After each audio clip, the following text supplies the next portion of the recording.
नमस्कार दोस्तों, स्वागत है आपका आपके अपने YouTube channel the active trader में। दोस्तों, आज हमने एक खास मेहमान को बुलाया है अब रिकॉर्डिंग के लिए, उनका एक्सपीरियंस शेयर करने के लिए।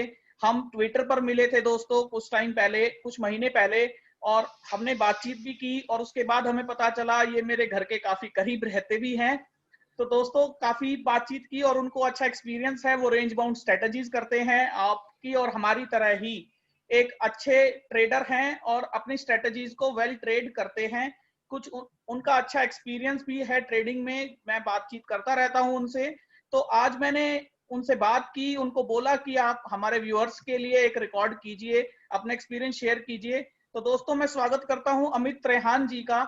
और अमित रेहान जी जी अपना एक्सपीरियंस आपके साथ शेयर करेंगे। तो दोस्तों मैं अपनी स्क्रीन अब अमित रेहान जी को हैंडओवर कर रहा हूं। जी नमस्कार दोस्तों।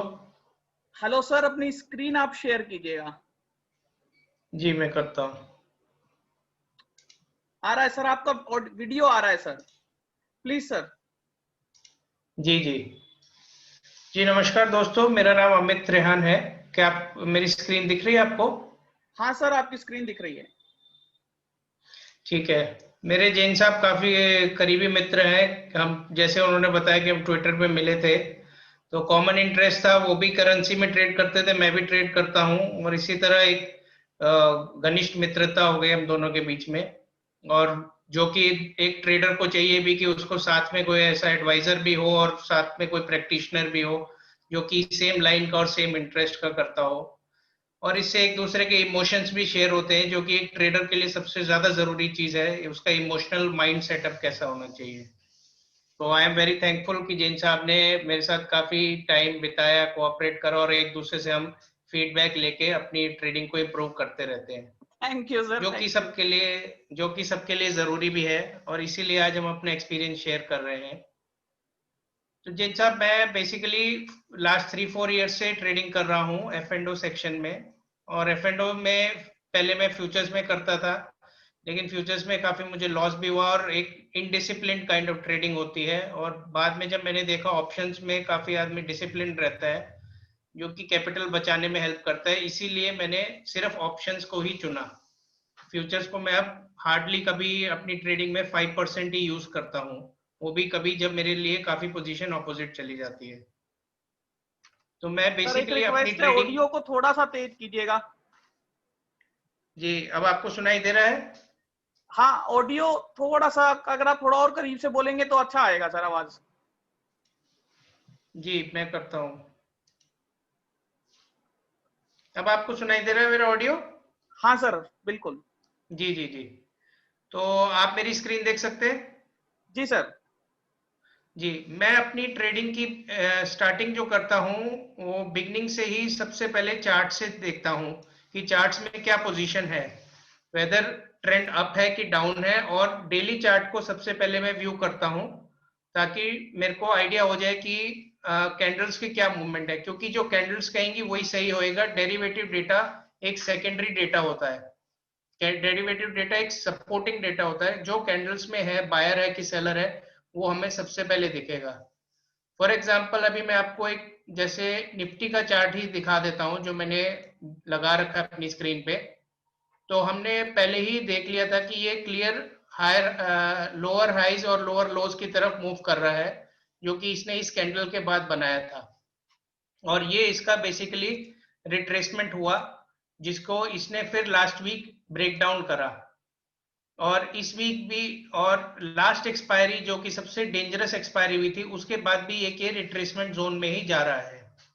तो इसलिए मैं क्या करूंगा कि अभी रिट्रेसमेंट है और मेरे लिए एक ये आइडिया नहीं दे रहा है कि अभी क्या डायरेक्शन है। तो इसलिए मैं क्या करूंगा, ज्यादातर जो अपनी स्ट्रेटेजी अपनाता हूँ, वो स्ट्रेटेजीज के हिसाब से, जैसे मैं अगर बुलिश हूं तो मैं एक इन द मनी कॉल ले लूंगा, और नहीं तो उसको प्रिवेंट करने के लिए कि मेरे ऑपोजिट मार्केट ना चली जाए। क्योंकि जनरली क्या होता है कि निफ्टी और अदर इंस्ट्रूमेंट्स भी, डॉलर वगैरह भी, ये लेट नाइट तक ट्रेड होते हैं, जो कि हमारे कंट्रोल में नहीं रहते हैं। तो इसके लिए हमें हमेशा एक हेज स्ट्रेटेजी बना के जानी चाहिए। आप कहेंगे तो मैं अपनी एक स्ट्रेटेजी भी आपके साथ शेयर कर सकता हूँ जैन साहब। कि मैं कैसे बनाता हूँ। हेलो बिल्कुल सर, हेलो। बिल्कुल शेयर कीजिए सर। जी जी जी। जैसे मैं आपको दिखाता हूँ, ये तो मेरी वाइफ का अकाउंट है, उसी में मैंने अभी आज की डेट में भी स्ट्रेटेजीज कैरी कर रखी हैं। ये आज की निफ्टी की एक्सपायरी की मेरी थी, बैंक निफ्टी की एक्सपायरी की थी। आज भी काफी वाइल्ड एक्सपायरी थी, लेकिन किसी तरह मैंने निफ्टी की एक्सपायरी में अपने आप को हेज करके, और उस टाइम पहले मैं आपको बता दूं कि मैं हमेशा क्या करता हूँ, ये मेरा ट्रेडिंग टर्मिनल है सेंसिबल, जो कि मैं काफी टाइम से यूज कर रहा हूँ। तो इस ट्रेडिंग टर्मिनल के थ्रू ऑप्शन डेटा ऑप्शंस को हेज स्ट्रेटेजीज बनाने में मुझे काफी हेल्प करता है। तो मेरा फर्स्ट स्टेप ये रहता है हमेशा कि मैं पहले चार्ट को व्यू करूंगा डेली में, या कभी कभी पहले वीकली देख लूंगा कि वीकली में क्या पोजीशंस चल रही है। जैसे वीकली में अभी हम देख रहे हैं कि एक हरामी टाइप का कैंडल बना रहा है, और डेली में तो अभी हाईज ही बना रहा है। फिर बेसिकली मैं इन द बीच के टाइम फ्रेम में आ जाता हूँ, जैसे 60 मिनट्स हो गया, आप देख सकते हैं। तो इस हिसाब से अब मेरे को ये दिखा रहा है कि जैसे ये इसका, मैं आपको दिखा देता हूँ। फॉर एग्जांपल ये इस ट्रेंड लाइन के आसपास एक रेजिस्टेंस फेस कर सकता है, जो कि 11,500 लेवल्स है। तो इससे मेरे को एक जनरल आइडिया हो जाता है कि मैं कहाँ पे ऑपोजिट, जो मेरे ऑपोजिट ट्रेडर्स होंगे वो कहाँ पे मुझे रेजिस्टेंस दे सकते हैं, या जैसे हम इन्हें ये सपोर्ट का बना रखा है कि इस लेवल के आसपास सपोर्ट आ गया था 10,800 के आसपास, तो उससे हमें एक जनरल आइडिया हो जाता है। और इंट्राडे ट्रेड, जब मैं इंट्राडे बैठा होता हूँ तो मैं जनरली 15 मिनट्स का अंदर आ जाता हूँ, या लास्ट में एक्सपायरी वाले दिन जो मोस्ट इंपॉर्टेंट रहता है वो 5 मिनट्स। 5 मिनट्स में जितने भी ये मेरे को, जो मेरे बेस्ट ट्रेड्स जो हेल्प करते हैं वो ज्यादातर ये हैमर्स होते हैं। जैसे मैं आपको दिखाता हूँ कि आज का भी, आज हैमर से चला था निफ्टी का, और ये बाद में भी इसने ये अपना सपोर्ट मेंटेन रखा, आप देख सकते हैं यहाँ पर। और इसके बाद ये लास्ट आवर में रैली करके गया अपसाइड पे, जाकि इसका तो वो सर था हैमर्स में आप ट्रेड रेस्ट। कैसे लेंगे? हैमर मेरे को ये हेल्प करता है कि मैं ये देखना चाहता हूं कि जो बायर है वो कितना अपने आप में दम लगा रहा है, मतलब वो कितना गिरने नहीं दे रहा है मार्केट को। तो आप क्योंकि ऑपोजिट हैमर, ऑप्शन सेल करेंगे? नहीं, ऑपोजिट मैं क्या करूंगा, या तो in the money call buy कर लूंगा इमीडिएटली, या फिर क्या करूंगा मैं इमीडिएट बुल कॉल ही बनाऊंगा। और एक्सपायरी वाले दिन के लिए मेरे ट्रेड अलग होंगे, वो मैं स्ट्रेटेजी से करूंगा, जैसे मैं बटरफ्लाई कर लूंगा या आयरन फ्लाई बना लूंगा, या इवन एक्सपायरी वाले डे के लिए इवन शॉर्ट स्ट्रेंगल भी हेल्प करता है। तो बटरफ्लाई आयरन बट फ्लाई मेरे तो सर ट्रेड्स रेंज कभी बाउंड भी नेकेड स्ट्रेटेजीज नहीं हैं। होते हैं। जी जी, तो मैं उसके डेटा के हिसाब से मुझे जैसे आज एक्सपायरी का था, तो फॉर एग्जांपल आज का ही मैं बता देता हूँ। आज सुबह में हमारा मैक्स पेन था, मैं मैक्स पेन भी व्यू करता हूँ, ये सेंसिबल में मेरे को दिखा देता है। For ji sir. एग्जांपल मैं आपको दिखा देता हूँ, मैं इसको ओपन करता हूँ तो ये मेरे को, जस्ट अ मिनट।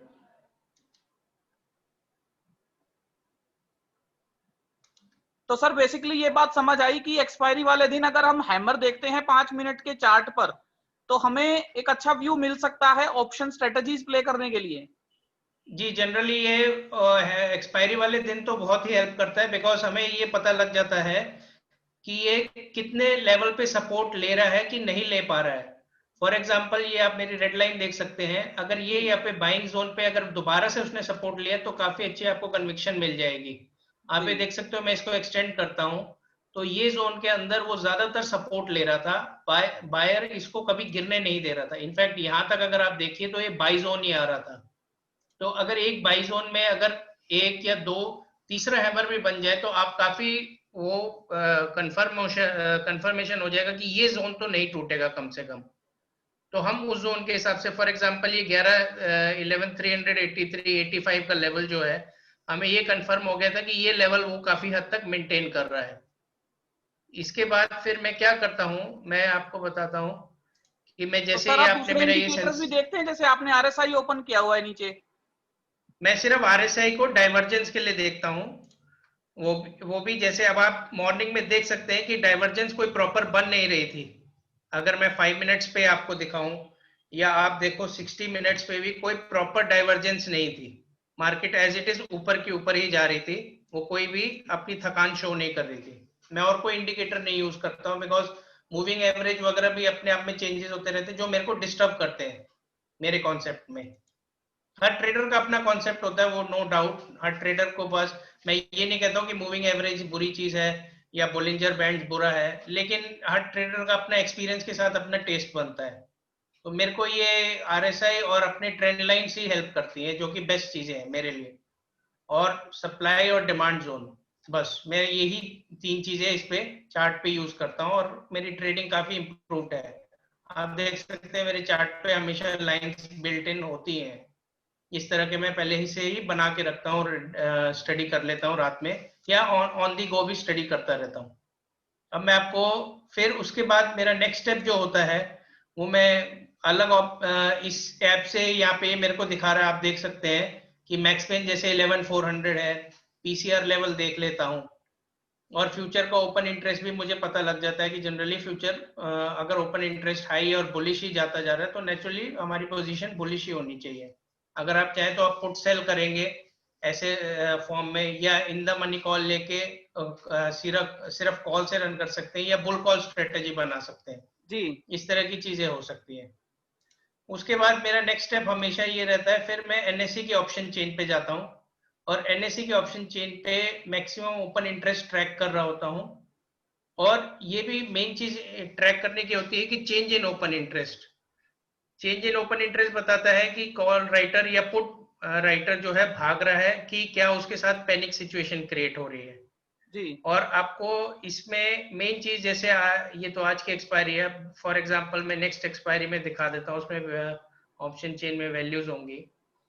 आपको प्रीमियम बता देता है कि ऑप्शन राइटर किस रेंज तक अपने आप को सेफ समझ रहा है। फॉर एग्जांपल हम स्ट्रेडल का प्राइस देख लेते हैं, अभी जैसे ये 450 का फॉर एग्जांपल स्ट्रेडल चल रहा है, तो आपको ये 80 रुपीज और ऑलमोस्ट 100 रुपीज, तो आप 180 रुपीज तक जो राइटर है वो अपने आप को ऑलमोस्ट आप लगा लीजिए 200 पॉइंट्स तक अपना सेफ गार्ड लेके चल रहा है। तो आपको ये रहेगा कि इस वीक, कमिंग वीक में एटलीस्ट राइटर जो है अपने आप को 200 पॉइंट्स अप एंड डाउन तो मान के चल रहा है कि मेरे साथ प्रॉब्लम हो सकती है, कि या तो उसको अपनी पोजीशन काटनी पड़ सकती है या पोजीशन बिल्ट इन करनी पड़ सर सकती ये है। बात दोबारा बताइएगा, ये स्ट्रेडल वाली बात। स्ट्रेडल प्राइस ये होता है कि हम क्योंकि हम हमेशा फॉलो करते हैं, देखिए सबसे ज्यादा जो मार्जिन लगता है वो राइटर का लगता है, तो राइटर हमेशा सबसे पहले अपने आप को बचाएगा, क्योंकि कुछ भी हो जाएगा तो उसको अपनी पोजीशन बचाने के लिए उतना ज्यादा मार्जिन लगाना पड़ेगा ताकि वो ऑप्शंस राइट कर सके, अपनी इंटेंशन को सेव कर सके, कि अब अगर वो बेरिश है तो उतनी ज्यादा कॉल्स लिखेगा, और बुलिश है तो उतनी ज्यादा उसको पुट्स लिखनी पड़ेंगी।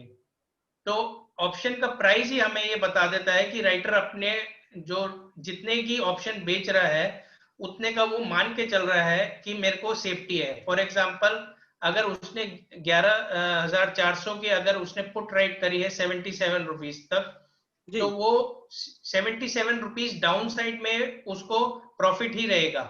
77 से जब नीचे चला जाएगा तो उसको लॉस होना शुरू होएगा।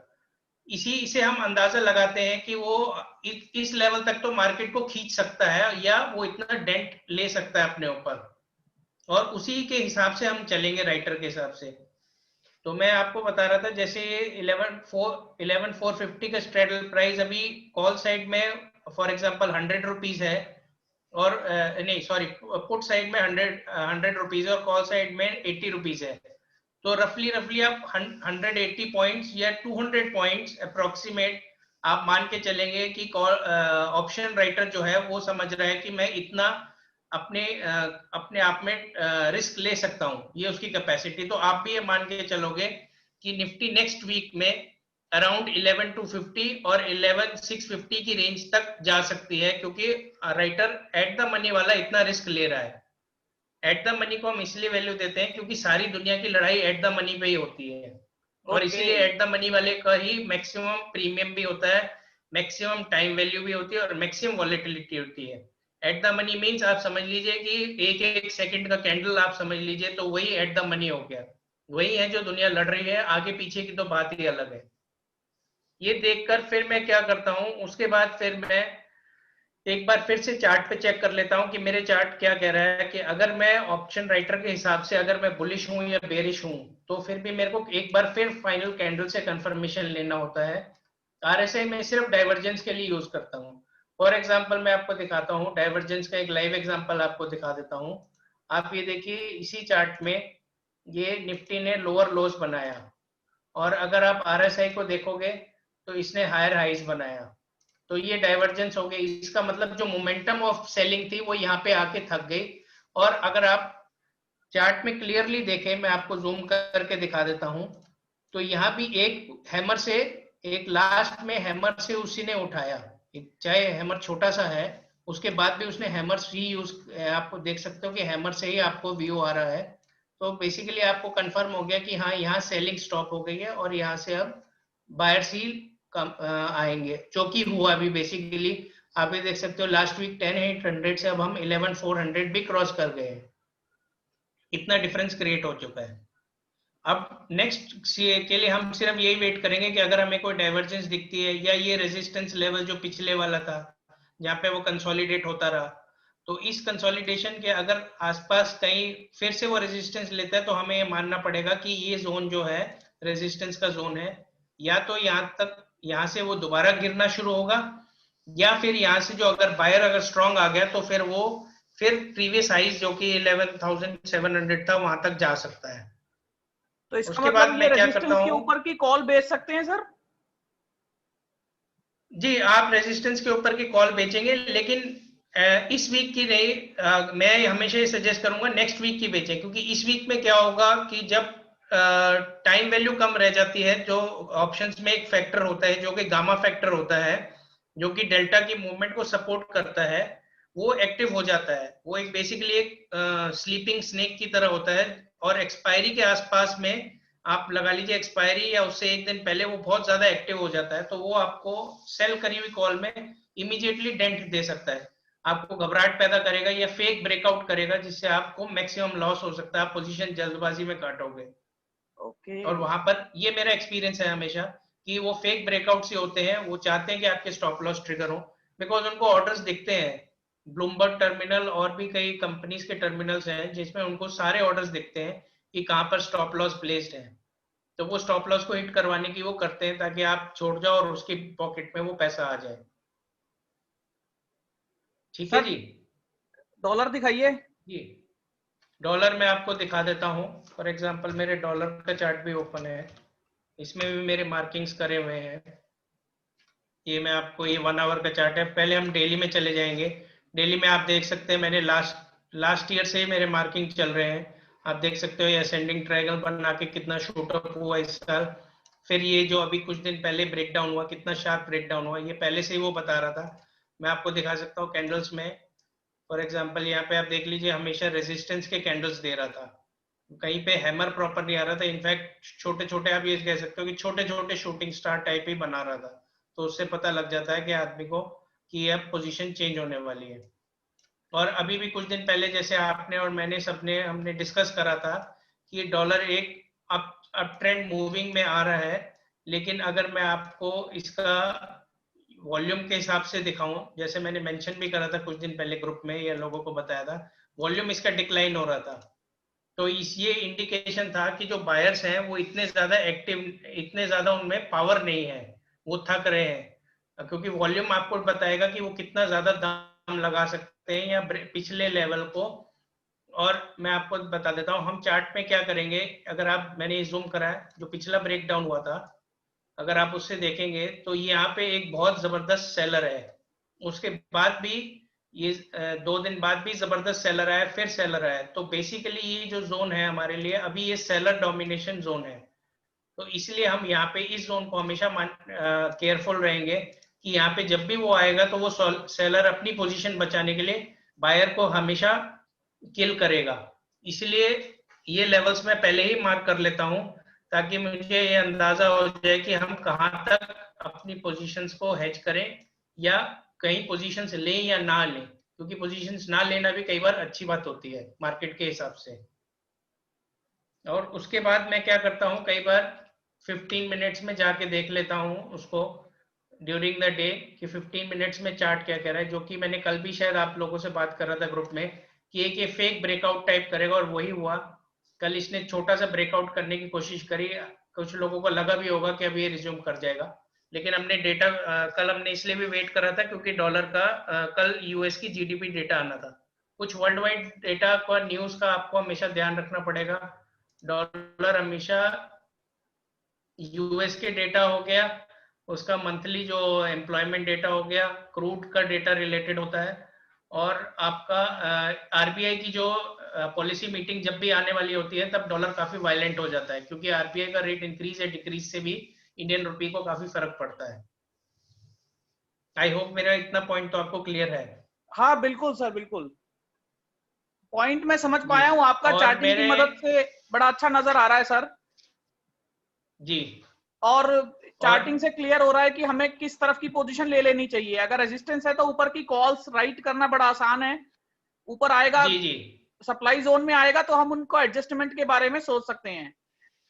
हाँ, आप कॉल सेल कर सकते हैं, और अगर आप फिर भी अगर आप कॉल सेल कर लीजिए और कॉल आगे का बाय कर लीजिए, और क्योंकि डॉलर में तो इतना मार्जिन नहीं लगता है, तो कई स्मार्ट लोग क्या कर लेते हैं, कॉल सेल करके साथ में रात को हाफ वैल्यू का फ्यूचर भी कैरी कर लेते हैं। तो फ्यूचर उनको कैरी जैसे कर फॉर सकते हैं। एग्जांपल किसी ने 10 कॉल राइट्स करी है, तो वो 3 लॉट्स 4 लॉट्स या 5 लॉट्स का फ्यूचर भी ले जाता है, ताकि अगर इमीडिएटली उसके अगेंस्ट चला जाए तो एटलीस्ट उसको इतना डैमेज नहीं होगा और वो अपनी पोजीशंस को मैनेज कर पाएगा। मतलब रेशियो क्योंकि में पोजीशन ले लेते हैं। जी जी, रेशियो में पोजीशन ले लेते हैं, क्योंकि सर अब मैं आपका जो फैन हूं, मैं उस आप रेंज बाउंड स्ट्रेटजीज बड़ी अच्छी करते हैं, जो रिस्क रिवॉर्ड कैलकुलेट करते हैं, उसके बारे में थोड़ा सा जी बताइए सर। देखिए, स्ट्रेटजीज कॉमन चलती हैं, जो कि अपनी हो गई बुल कॉल हो गई, बटरफ्लाई हो गई, आयरन फ्लाई हो गई। अब मैं आपको अगर आप बताओ तो मैं आपको जैसे आपको मैं बता देता हूँ। बुल कॉल में हम क्या कर लेते हैं, 1 कॉल बाय हो गया। सर कोई आपकी अगर स्ट्रेटजी लाइव है तो उसका एक एग्जांपल दे दीजिए। लाइव मैंने आपको वही दिखा रहा हूँ, जस्ट अ सेकेंड।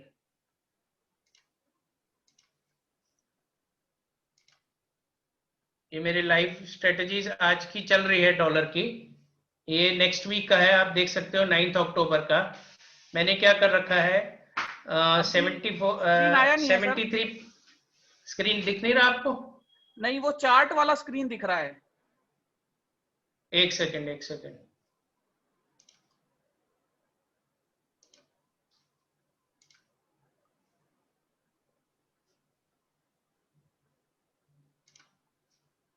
अब आपको दिख रही है मेरी ऑप्शंस वाली? हाँ अब दिखी सर, दिखी। जी, ये मैं सेंसिबल में चला रखी है। सेंसिबल ही मैं यूज करता हूँ, बिकॉज इसमें एक तो स्ट्रेटेजीज डिप्लॉय करने के लिए कोई मनी नहीं लगता और इमीडिएटली हेल्प करता है, तो एक काफी पीस ऑफ माइंड रहता है। और अगर आपका टर्मिनल भी अगर कहीं प्रॉब्लम में है, जो ब्रोकर का टर्मिनल है, तो आप यहाँ से ट्रेड्स डाल सकते हो और स्क्वायर ऑफ भी कर सकते हो अगर आपको ट्रबल लगती है। मैं आपको एक दोस्तों लाइव हम स्ट्रेटेजी दिखाता हूँ। सर मैं एक जी डिस्क्लेमर दे देता हूं लोगों को कि हम किसी भी तरह से सेंसिबल को प्रमोट नहीं कर रहे हैं। सर यूज करते हैं, जी सर से हम बातें कर रहे हैं सर, इसलिए उसके बारे में बोल रहे हैं। जी, बिल्कुल भी मैं इसको ये नहीं कहता हूँ कि कोई भी इसकी इसी सॉफ्टवेयर को यूज करे या करे। ये मेरी पर्सनल चॉइस है, मैं शुरू से यूज कर रहा हूँ, इसलिए मैं इसमें दिखा सकता हूँ आपको। फॉर एग्जाम्पल मेरी लाइव स्ट्रेटेजी चल रही है, मैं आपको दिखा देता हूँ। आज ही मैंने इसको लोड करा था। जी मेरे हिसाब से डॉलर अभी भी रेंज बाउंड रहेगा, क्योंकि आज काफी शार्प फॉल आया था उसमें, क्योंकि यूएस जीडीपी का डेटा नंबर अच्छा नहीं था, तो वो ऑब्वियसली उसका शार्प फॉल आना ही था। और एक लेवल के बाद मैंने देखा चार्ट में कि वो अपने आप को मेंटेन कर रहा है।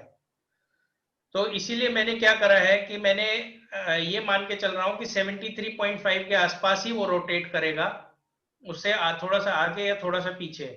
तो मैंने क्या करा है, जबकि मैं तो ज्यादा लॉट्स में करता हूँ, लेकिन मैं लोगों को एडवाइस नहीं करूंगा इतने लॉट्स में करें। एक्सपीरियंस के हिसाब से पहले 5 लॉट्स से ही चालू करें, ताकि उनका रिस्क रिवॉर्ड भी मैनेज रहे। जी पोजीशन मैनेज करना सबसे जरूरी बात है और सबसे डिफिकल्ट चीज भी है। तो वो कहते हैं कि अगर आपको पोजीशन मैनेज करने आती है तो इस बिजनेस से बढ़िया कोई बिजनेस नहीं है, जो कि फैक्ट है। अब मैं आपको दिखा देता हूँ। फॉर एग्जांपल मैंने क्या कर रखा है, मैंने 73.5 की ये मैंने बटरफ्लाई स्ट्रेटेजी बनाई है, जिसमें मैंने 74 की इन द मनी पुट्स ली है, 30 पुट्स ले रखी हैं, और एट द मनी की 73.5 की 60 पुट सेल कर रखी है, which is double of that. और आउट द मनी की 73 रुपीज की भी पुट्स ले रखी है।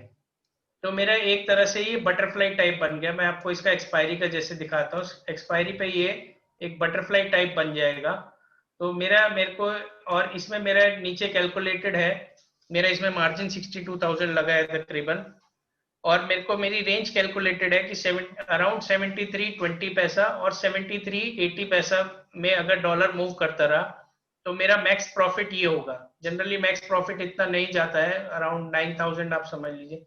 और ये जो मेरा मैक्स लॉस है वो ये है। तो मैं ये मान के चल रहा हूँ कि डॉलर इस रेंज में रहेगा तो मेरा मैक्स प्रॉफिट इतना आएगा और मैक्स लॉस इतना जाएगा अगर इस रेंज से बाहर गया।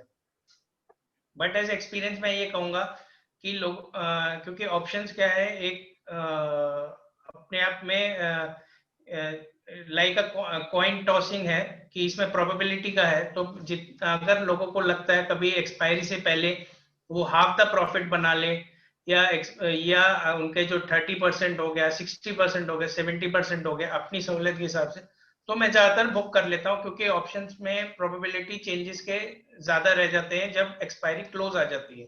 मतलब आप पूरे 9,000 रुपए का वेट नहीं करेंगे?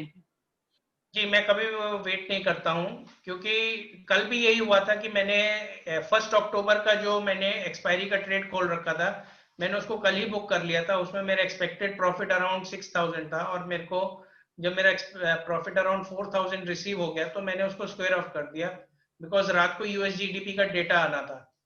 और वही हुआ कि जो मैंने पुट सेल कर रखी थी, अगर मैं डॉलर गिर गया, पुट सेल का मतलब कि मैं बुलिश हूं, लेकिन डॉलर इतनी जोर से क्रैक हुआ और अगर मैं उसको ना कल में स्क्वायर ऑफ नहीं करता तो आज की डेट में मेरा कंप्लीट लॉस में चला जाता, विच इज एक सबसे सबसे बड़ा डैमेजिंग होता है एक ट्रेडर के लिए कि वो प्रॉफिट में आई पोजीशन को ना ले जाके उसके बजाय वेट करे कि नहीं वो फुल प्रॉफिट में आएगा, और जो कि बहुत कम हो पाता है। ये एक बहुत बड़े जो बड़े ट्रेडर्स होते हैं जो फ्यूचर्स के साथ खेल सकते हैं वही कर सकते हैं। एक रिटेल ट्रेडर के लिए आसान काम नहीं है, मेरा एक्सपीरियंस ये कहता है। जी। तो जी सर आप, अगर ये लॉस में जाती है ये स्ट्रेटजी, तो आप क्या जी, करेंगे? अगर ये स्ट्रेटेजी लॉस में जाएगी तो मैंने इसीलिए इन द मनी पुट, मेरे व्यू में ये आया है वो है, मैंने ये स्ट्रेटेजी इसलिए बनाई है क्योंकि मैंने इसमें इन द मनी पुट्स भी ले रखे हैं।